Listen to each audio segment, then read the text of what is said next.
Đây, nhân vật tôi đang chờ đợi. Đó là cô Jo. 네. Cô Jo, anh muốn hỏi là cô Jo có thể chia sẻ với mọi người cô đã từng gặp ra một cái nỗi sợ nào đó không? Và làm sao cô có thể vượt qua nỗi sợ đó? Và đến bây giờ, đứng ở vị trí hiện tại, cô nhìn về quá khứ thì cô nhìn thấy cái nỗi sợ đó như thế nào? Em có thể dịch giùm anh. 네, 다 썼나요, 선생님? 그래도 괜찮아요? 한 번 더 예, 말씀 주시면. 네.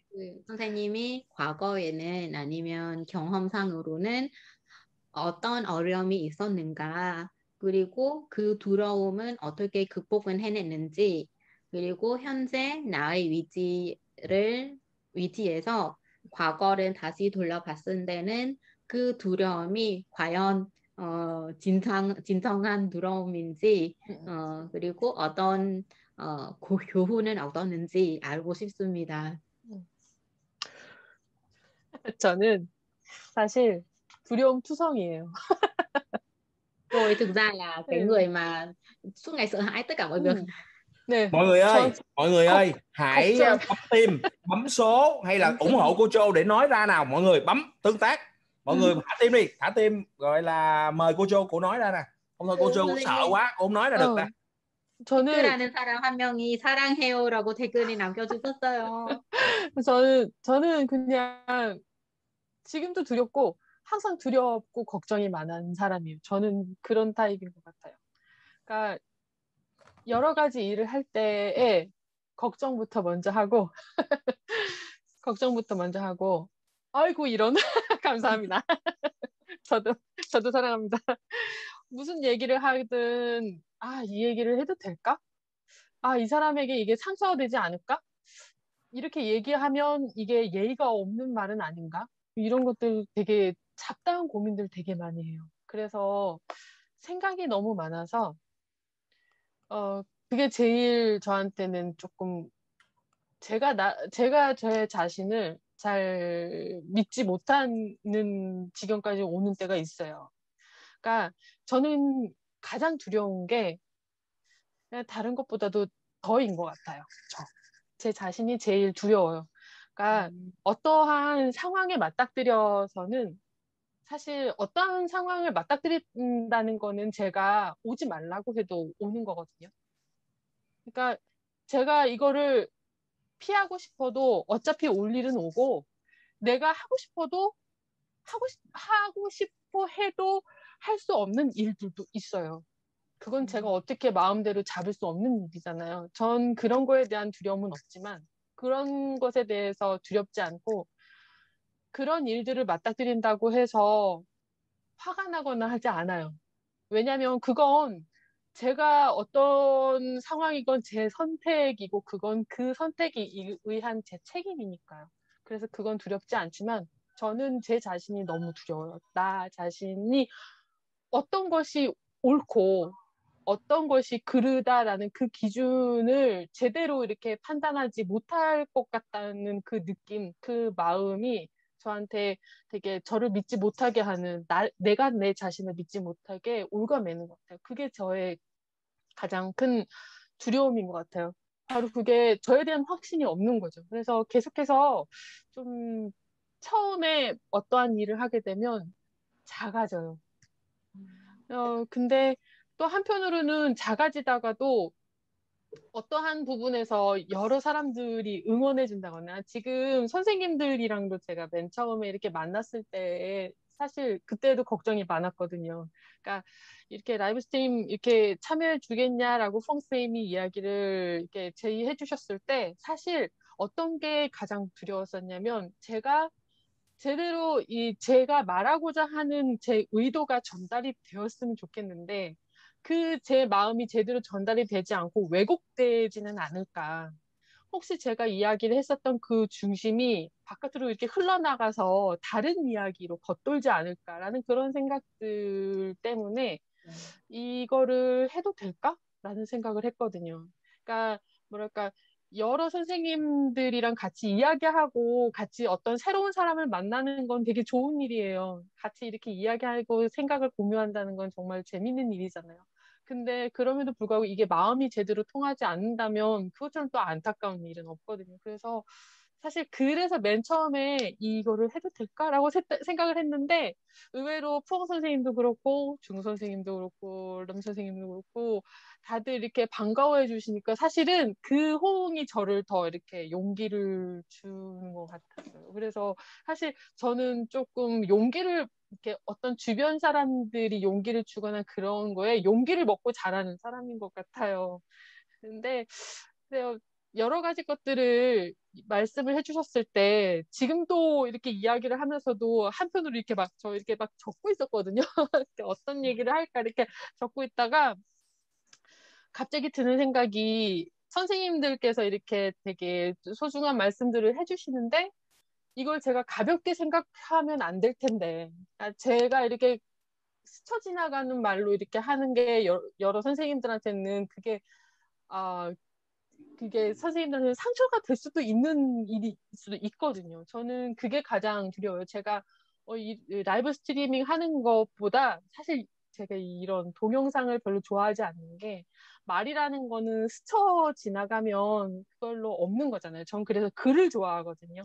글은 어떤 정제돼 있고 내가 하고자 하는 얘기에 대해서 잘 다듬고 생각하고 그리고 그 사람에 대해서 계속해서 이렇게 생각을 곱씹어 볼 수 있는 그런 시간을 주잖아요. 근데 이 라이브라는 거는 여과 없는 장치이기 때문에 그만큼의 그 마음을 이렇게 투영시키기가 되게 힘들어요. 그래서 저는 그게 가장 두려운 것 같아요. 제가 저 자신을 되게 못 믿는다는 것도 그렇고, 또 그냥 또 이 가벼운 마음이어야 하지 않는 것들에 대해서 되게 제가 가볍게 스쳐 지나갈까 봐서 그것도 되게 두렵고, 전 두려움 투성이에요. 항상 그래요. 항상.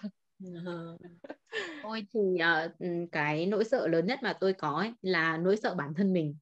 Tôi không biết là tôi làm cái hành động này nó có đúng hay không, tôi không biết là tôi làm cái hành động kia nó có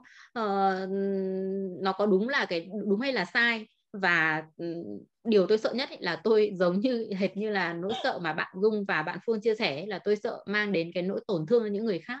Tôi sợ là tôi nói ra cái lời này thì tôi sẽ trở thành cái người không lễ phép. Tôi sợ tôi nói ra cái này thì nó sẽ không được giữ cái gọi là cái phép tắc với những người xung quanh ấy. Vì thế mà tất cả những cái sự việc mà xung quanh tôi, mỗi khi tôi đối diện với nó thì tôi cảm thấy con người mình bé nhỏ lắm. Mình cảm thấy nỗi sợ nó lớn hơn cả bản thân mình. Và mỗi khi mà tôi làm cái gì đó ấy, thì lúc nào tôi cũng lo lắng rằng là mình sẽ gây tổn thương cho người khác, mình sẽ không không mang lại một cái lợi ích cho người khác được. Và đơn giản nhất ý, giống như là cái việc mà cô Phương lúc mà cô nói với tôi là tôi có thể tham gia cái buổi livestream này hay không ý. Thế thì trước khi mà tôi quyết định nhận lời ý, thì thứ nhất là tôi bảo là bây giờ mình tham gia livestream, thế nhỡ mình nói cái gì đó thì ý đồ của mình nó là như thế này, nhưng nhỡ mà họ lại chuyển cái ý đồ của mình nó thành một cái việc khác, rồi những cái điều mà mình chia sẻ nó bị lan truyền ra bên ngoài và người ta lại nói một cái điều gì đó về bản thân mình thì mọi chuyện nó sẽ đi về đâu. Tôi sợ rằng là nó sẽ ảnh hưởng đến danh tiếng này, nó sẽ hoặc là tôi sẽ không tất nhiên là tôi rất thích được gặp gỡ những cái người mới, đúng không ạ? Khi mà hôm nay tôi được gặp bạn Dung này, tôi gặp được anh Lâm này, thì những cái người bạn này, những người bạn mới tôi rất là thích. Một mặt thì tôi rất là hào hứng, tôi rất là muốn được tham gia, nhưng một mặt cái nỗi sợ nó lại kéo tôi lại. Tôi sợ là tôi nói ra những cái điều mà sau đó thì nó lại bị lan truyền đi và nó bị sai lệch đi với cả những gì mà tôi muốn nói. Rồi là tuy nhiên ý, thì khi mà tôi thấy mọi người lúc mà tôi lên đây tôi chia sẻ thì tất cả mọi người ai cũng rất là ủng hộ tôi, ai cũng rất là hào hứng và muốn lắng nghe tôi nói. Và khi mà tôi nhận được những cái sự ủng hộ của những người xung quanh ấy, nhận được những cái sự khích lệ của mọi người ấy, thì tôi cảm thấy là mình có được cái can đảm để mình làm cái điều đó. Và có lẽ là mỗi khi mà tôi đối diện với nỗi sợ ấy, thì cái sự ủng hộ của những người xung quanh, những cái sự động viên của những người xung quanh ấy, làm cho tôi có được cái dũng khí để tôi làm được cái điều mà tôi nghĩ rằng là tôi nên làm. Và một trong những cái điều mà tôi cảm thấy sợ hãi nhất ấy, đấy là lời nói. Tại vì khi bạn nói ra ấy, thì bạn sẽ làm tổn thương những người khác, và khi mà lời nói nó nói ra rồi ấy, thì nó không thể nào quay trở lại được nữa. Giống như là cái việc chúng ta livestream thế này ấy, nếu như mà chỉ cần bị gọi như là lỡ lời một chút gì đó thôi ấy, thì đương nhiên là cái lỡ lời đấy là chúng ta không thể nào chuộc lại được nữa, tại vì lời nói đã nói ra rồi. Thế cho nên là tôi là một cái người không thích nói và cũng không thích xuất hiện nhiều trước công chúng, mà tôi chủ yếu là tôi là người thích viết. Bởi vì khi mà mình viết thì mình sẽ cân đi đong đếm lại những cái lời của mình để xem là nó có đúng hay không, rồi mình mới viết ra. Chứ còn khi mà mình nói, mình xuất hiện trước mọi người thì có thể cái điều đó nó sẽ ảnh hưởng một chút gì đó. Và nói thật, tôi là một cái người làm cái gì cũng sợ, luôn luôn sợ hãi trước tất cả mọi điều. Cô Châu, là mục tiêu và ước mơ thì theo cô nghĩ như thế nào về hai điều này? 그럼 선생님이 어떻게 생각하나요? 목표와 꿈, 차이가 무엇인지. 꿈을 이루기 위해서 어떤 목표를 달성한다. 뭐 이렇게 봐야 되나요? 사실은 글쎄요. 꿈이라는 게, 그러니까 사실은 이거를 시도하지 않으면 그냥 꿈이거든요. 네. 그냥 그때는 그냥 내 머릿속의 망상일 뿐이에요. 근데 내가 이걸 뭔가를 이렇게 도전을 하고 뭔가 시도하는 그 행위가 있을 때는 이게 꿈이 아니라 목표가 된다고 저는 생각을 하거든요. 그래서 사실 이거는 조금은 더 목표라는 거는 좀 더 현실에 가깝다라고 저는 생각을 해요. 네. 근데 이 목표라는 게 성공을 하느냐 안 하느냐 뭐 이거 중요하지는 않은 것 같고요. 사실은 내가 목표를 했다고 해서 이게 100% 성공할 것이다라는 그런 거는 없어요. 그렇지만 이 목표라는 게 이 행위를 했는데 행위를 하면서도 이 내가 가지고 있는 어떠한 그 이상향에 부합하는 그 언저리만 가도 사실은 그건 성공했다고 저는 보거든요. 그러니까 그게 그러니까 뭐랄까, 제가 가수가 되고 싶었어요. 그러니까 가수가 되고 싶었는데, 근데 저는 이거에 대해서 시도하지 않으면 그건 그냥 저의 망상일 뿐이죠. 그런데 이 가수가 되고 싶어서 한 번이라도 어디에 가요제에 나가서 이렇게 뭔가를 이렇게 가수가 되지 못했다고 하더라도, 꼴찌를 했다고 하더라도, 예선 탈락을 했더라도, 그래도 저는 이 목표를 향해서 저는 돌진한 거잖아요. 그렇다면 이거는 어떠한 소기의 목적 달성은 했다고 저는 생각을 해요. 현실에 더 부합한 거죠. 근데 그게 상처로 오건 상처가 되지 않건 뭔가의 좋은 추억이 되건 그거는 이제 받아들이는 사람의 어떠한 긍정적인 마인드에 따라서 달라지는 것 같아요. 저는 그래서 꿈과 목표는 이거를 제가 시도하느냐와 안 하느냐의 그 차이가 좀 있다고 생각을 해요. Với tôi thì giấc mơ ấy, thì nó luôn luôn là một trong những cái điều rất là đẹp đẽ, bởi vì con người ta chưa thực hiện được cái ước mơ đấy của họ thì nó mới gọi là ước mơ.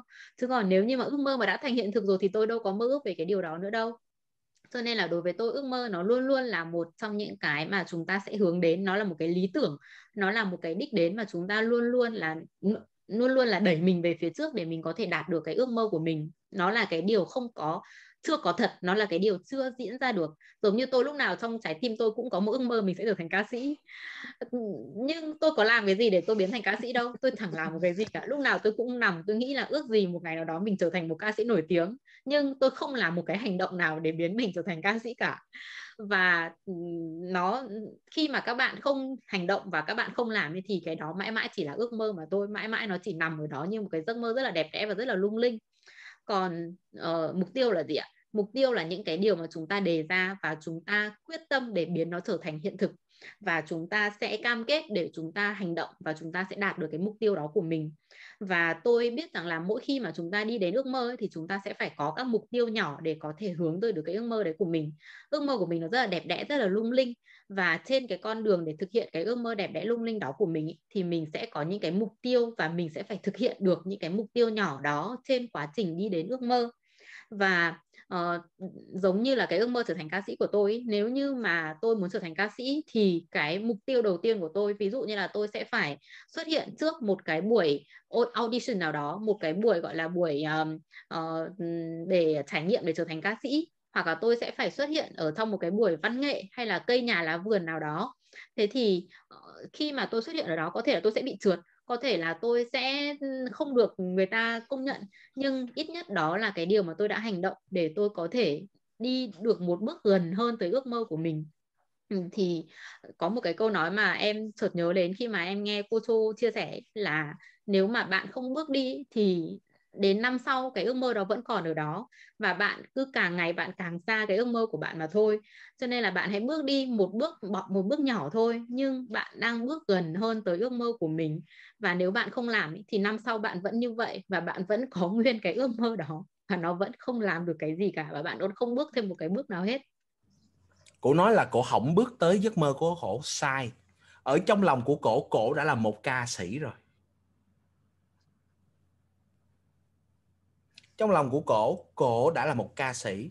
Khi bạn bè muốn, khi tất cả mọi người muốn, cổ sẵn sàng đứng lên để cổ ca cho mọi người nghe. Cổ đã là một ca sĩ trong lòng cổ rồi. Ở trong lòng chúng ta có mỗi một người, họ có một ước mơ, nhưng ước mơ đó khi họ đạt được để họ dành cho ai? Cổ muốn là ca sĩ, người kia cũng muốn là ca sĩ, nhưng người kia muốn là ca sĩ được đứng trên bục sân khấu để cho rất nhiều hàng triệu người nghe. Nhưng còn cổ cũng muốn là một ca sĩ bởi vì cổ thích hát mà thôi. Cổ thích hát. Và cổ muốn cái giọng hát của mình phải truyền được cảm hứng, truyền được cảm xúc. Cổ đã thành công rồi. 감사합니다. 선생님, thành công rồi. 가수입니다, 선생님. 이미 가수입니다. 왜냐하면 어떤 가수는 유명은 해가지고 수많은 사람 앞에서 노래를 하고 싶은 가수도 있지만, 선생님은 가수가 되고 싶은 이유는 단지 마음은 전해주고 싶어서 사랑하는 사람을 위해서 노래는 불어준 것뿐이에요. 우리는 원하면 선생님이 이렇게 불어주는 것처럼 선생님의 꿈은 이루어진 것이 아닌가. 그럼요. 맞습니다. 가수로 만들어주셔서 감사합니다. Cảm ơn anh đã cho tôi cơ hội để làm ca sĩ. 네, 한 가지 조금 곁들이고 싶은 얘기가 갑자기 생각이 났는데, 하루는 저희 아들이 이런 얘기를 했어요. 저희 아들이 지금 7살인데 아마 이게 작년이었을 거예요. 작년 이맘때쯤인데 누워서 자다가 자려고 하다가 저희 아들이 저한테 이렇게 얘기하더라고요. 엄마, 나는 꿈이 없어. 이러더라고요. 근데 그 얘기를, 그러니까 저희 아들이 왜 그 얘기를 하는지는 이유가 있어요. 왜냐면 너 커서 뭐가 될래? 너 뭐 하고 싶어? 이런 얘기를 정말 많이 듣거든요. 근데 저희 아들이 그걸 많이 고민했나 봐요. 그렇지만 뭔가 엄마, 나는 꿈이 없어. 이렇게 얘기를 하는데, 사실 그렇게 조그마한 아이가 이렇게 얘기를 하는데도 되게 고민을 많이 한 흔적이 보였어요. 근데 사실 이게 한국 사회에서 여러 사람들이 가지고 있는 공통적인 특징 중에 하나가 그거거든요. 그러니까 그러니까 부모님들이 어떠한 그 삶의 과정을 이렇게 거쳐오면서 이걸 해야 한다. 뭐 이렇게 하지 않으면 이게 뭔가 이렇게 더 좌절되게 되고 성공하지 못한 인생을 살게 된다라는 것 때문에 아이들을 푸시를 많이 해요. 그러면 이제 아이들이, 제가 가르쳤던 고등학교의 아이들 같은 경우도 꿈이 없는 아이들이 정말 많았거든요. 근데 사실 저희 아들이 그래서 그런 얘기를 했을 때에도 그렇게 크게 놀라진 않았어요. 왜냐면 다른 아이들도 그런 아이들이 많이 있었으니까. 근데 그런 아이들을 몇몇 겪다가 보니까 저도 되게 고민을 많이 하게 되더라고요. 꿈이 없다? 맨 처음에는 되게 쇼크를 받았어요. 꿈이 없다고? 어떡하지? 이거 그러면 뭔가를 하고 싶은 게 없다라는 얘기인 건가? 라고 생각을 했는데, 한편으로는 그럴 수 있겠다라는 생각도 했어요. 왜냐면 왜 살다 보면 제가 하고 있는 것이 맞는 것인지 틀린 것인지도 모르고 그냥 가야 되는 그런 상황이 있는 거잖아요. 그리고 아이들이 특히나 더 그런 것 같아요. 뭔가의 사회적 경험이 없기 때문에 그냥 사는 대로 부모님이 맞춰주는 채널에 따라서 이렇게 가는 거죠. 그러다 보면 내가 하고 있는 게 잘하고 있는 건지도 잘 모르고 그냥 가는 거예요. 그러면서 이제 꿈이라는 거에 대해서도 생각을 해도 내가 잘하는 것도 없고, 내가 뭔가 이렇게 보여줄 것도 없고, 그냥 산다고 그냥 생각을 하거든요. 근데 저희 아이도 그렇게 생각을 했나 봐요. 그래서 제가 그런 친구들도 그렇고 저희 아들한테도 이렇게 얘기를 했어요. 괜찮다. 꿈 없어도 괜찮아. 꿈 없는 게 그게 나쁜 거 아니다. 근데 저는 사실 꿈이 있으면 정말 운이 좋은 사람이고 그걸 향해서 달려가는 것만큼 행복한 일도 없는 것 같아요. 고통스러워도 그냥 그걸 감내하고 이겨내면서 가는 것도 그것도 정말 행복한 삶인 것 같아요. 그렇지만 꿈이 지금 당장에 없다고 해서 그것 때문에 너무 슬퍼하거나 좌절하거나 그러지 않았으면 좋겠어요. 왜냐면 지금 내가 살고 있는 삶 그 가운데서 그냥 내 자신에 좀 충실하게 살다 보면 즐거움을 느끼고 행복을 느끼는 뭐 어떠한 그것이 또 발견이 되지 않을까요? 그러다 보면 그게 취미도 될 수도 있고 취미가 꿈이 될 수도 있고 여러 가지 것들이 복합적으로 이렇게 만나지면서 만들어진 게 꿈일 텐데 그게 현재 없다고 해서 너무 힘들거나 그게 잘못됐다라고 생각하는 것 자체가 아니었으면 좋겠어요. 그건 잘못이 아니라고 저는 생각하거든요. 그래서 혹시나 지금 꿈에 대해서, 목표에 대해서 말씀을 해주셨지만 곁들이자면 꿈이 없는 나는 어떡하지? 나는 목표 없는 삶을 살고 있나? 라고 생각하시는 분이 있다면 저는 그러지 않았으면 좋겠어요. 그냥 지금 내 현재의 삶에서 정말 충실하고 열심히 하나하나 이렇게 쌓아가다 보고 어떠한 행복을 느끼는 그 거리들을 올바른 걸로 행복을 느낄 수 있는 거리들을 이렇게 쌓아지다 보면 그렇다 보면 어떠한 것이 하고 싶어지는 것이 생겨지는 그 욕심부터가 꿈의 시작이라고 저는 생각을 하거든요. Ừ. Và điều mà tôi muốn bổ sung thêm ấy, đó chính là có một ngày con trai tôi nói với tôi là mẹ ơi con không biết ước mơ của con là gì. Và tôi mới nhận ra ở cái tình trạng chung của xã hội Hàn Quốc ấy, có nghĩa là bố mẹ sẽ luôn luôn đặt ra những cái điều các con phải thực hiện được. Trẻ con ý là bạn đến năm từng này tuổi bạn phải đạt được cái điều này, đến năm từng này tuổi bạn phải đạt được bạn phải vào được đại học, bạn phải lấy được vợ, bạn phải lấy được chồng, bạn phải mua được cái này mua được cái kia, đạt được cái học vị này.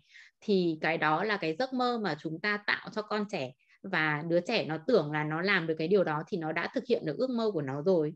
Thế nhưng đến khi mà chúng ta đạt được những cái điều đó thì chúng ta quay trở lại, chúng ta không biết ước mơ của chúng ta là gì luôn. Tôi không biết được tôi muốn cái gì, và cuối cùng thì cái mà tôi mong muốn là gì tôi cũng không biết nữa. Hóa ra tôi đang thực hiện ước mơ của người khác. Và bọn trẻ con ấy thì có nghĩa là nó nhiều khi là nó không có cái cơ hội để mà tiếp xúc với những cái mới, thế cho nên là nó sẽ chưa chắc nó đã tìm được ước mơ của bạn ngay. Nên điều tôi muốn nói là nếu như bạn không có ước mơ ấy và bạn cũng không biết ước mơ của mình thì đó là một điều rất bình thường, bởi vì rất nhiều người cũng đang giống như bạn, họ không biết được ước mơ của họ là gì. Tuy nhiên ý, nếu như bạn quá tuyệt vọng và cảm thấy quá là bất hạnh bởi vì mình là một con người không quá ước mơ ấy, thì đó là một điều không đáng có. Bởi vì khi mà chúng ta làm một cái điều gì mới, biết đâu tôi sẽ nảy sinh ra được cái ý thích, một cái sở thích nào đó.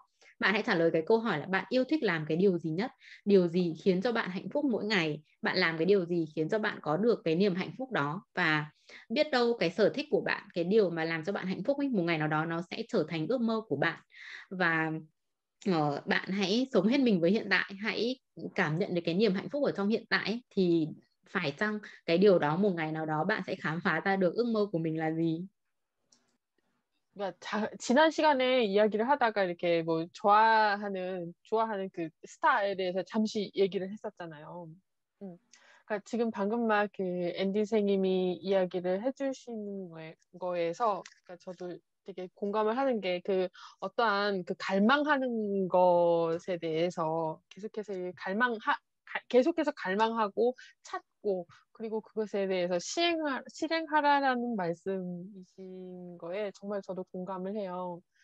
그러니까 제가 결혼을 하고 아이를 낳고 나서는 그러니까 공부를 계속하면서도 사실은 어떤 그 공허한 느낌이 있었거든요. 근데 그러니까 이제 친구들이랑 제가 이제 자주 이렇게 이야기를 하다가 한 번은 어떤 그런 우울감에 빠져서 내가 이렇게 어떻게 좀 요즘에는 너무 이렇게 집중도 잘 안 되고 그렇다 그랬는데 친구가 그러면 뭐에 한번 이렇게 빠져봐라. 우리나라 그 은어로는 덕후가 되라라는 얘기가 있거든요. 덕후?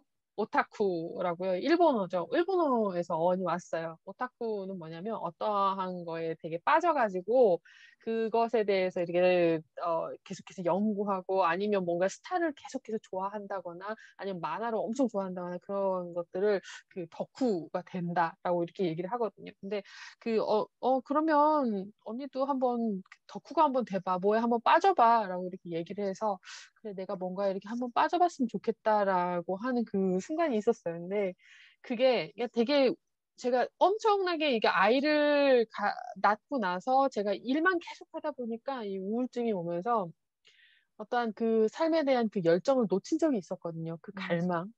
그리고 제가 뭐가 된다고 한들 제 나이에서 뭐가 되겠어요? 이제 어떤 나이가 이만큼이 찼으면 그만큼의 나이에서의 이제 이뤄놓은 것들이 있잖아요. 그래서 되게 이런 것들에 되게 많이 생각을 하다가 한 번은 일을 막 이렇게 하고 있는데 새벽에 저는 주로 일을 하거든요. 아이를 이렇게 재워놓고 아이를 재워놓으면 이제 한참 동안 한 3-5시간은 계속 쭉 해서 일을 해야 되니까.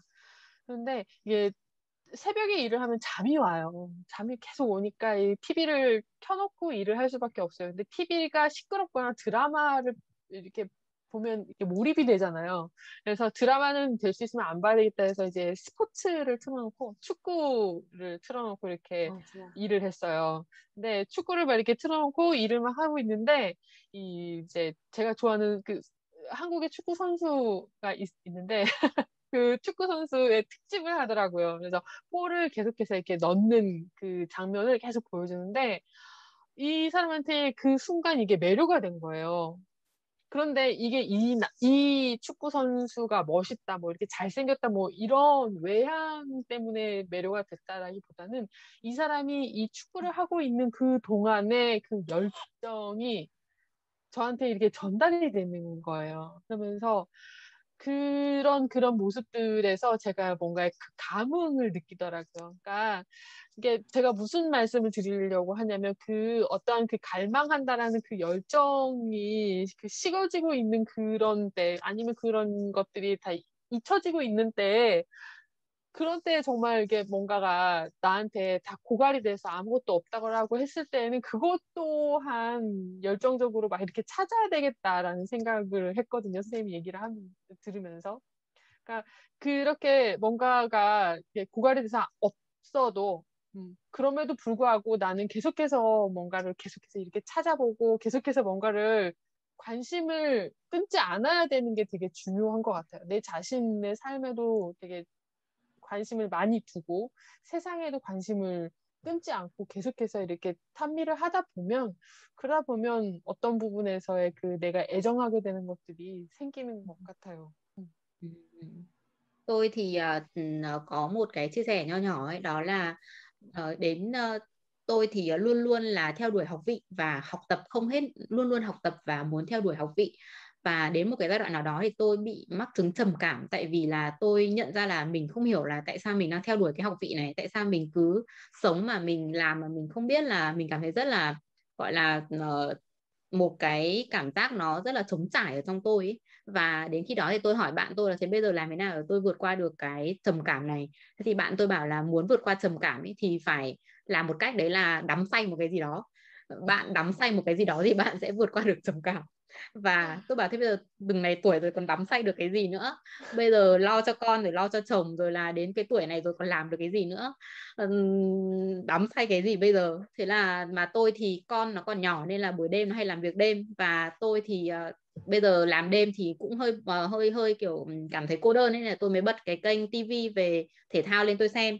Và bất ngờ ngày hôm đó thì chiếu một cái bộ phim, không phải bộ phim, xin lỗi, chiếu một cái chương trình đặc biệt nói về các cái cú đánh gôn của cầu thủ Son Heung-min. Và khi mà tôi nhìn thấy các cái cú đánh gôn đấy của cầu thủ đó thì tôi cảm nhận được cái nhiệt huyết của cái cầu thủ đó mỗi khi mà anh ta đánh gôn vào cái lưới đích của anh ý. Và khi mà anh đánh gôn vào lưới mỗi lần như thế thì tôi cảm nhận được cái nhiệt huyết và cái khát khao của anh ấy, cái khát khao muốn được ghi một cái bàn thắng ở trong cuộc đời mình. Và khi mà tôi nhìn thấy như thế thì tự dưng tôi cảm nhận và tôi quá yêu cái cầu thủ này, không phải bởi vì anh ta đẹp trai mà cũng không phải bởi vì ngoại hình, mà bởi vì cái nhiệt huyết cái khát khao ở trong lòng anh ấy, khi mà anh ấy khát khao đến mức độ anh ấy muốn bằng mọi giá để cho được ghi được một cái bàn thắng, thì chính cái khát khao của anh ấy nó chạm đến trái tim tôi. Và khi mà chính bản thân tôi đang ở trong cái người mà không biết mình muốn gì, cảm giác là nó rất là trống trải trong cuộc đời mình, thì tôi bắt đầu nhìn thấy những cái hình ảnh của cái cầu thủ đó. Và khi đó thì bắt đầu tôi nảy sinh ra được điều là chúng ta hãy cứ sống từng ngày. Và những cái điều mà anh chia sẻ nó rất là giống những điều tôi nghĩ, đó là bạn hãy trả lời là bạn khát khao cái gì.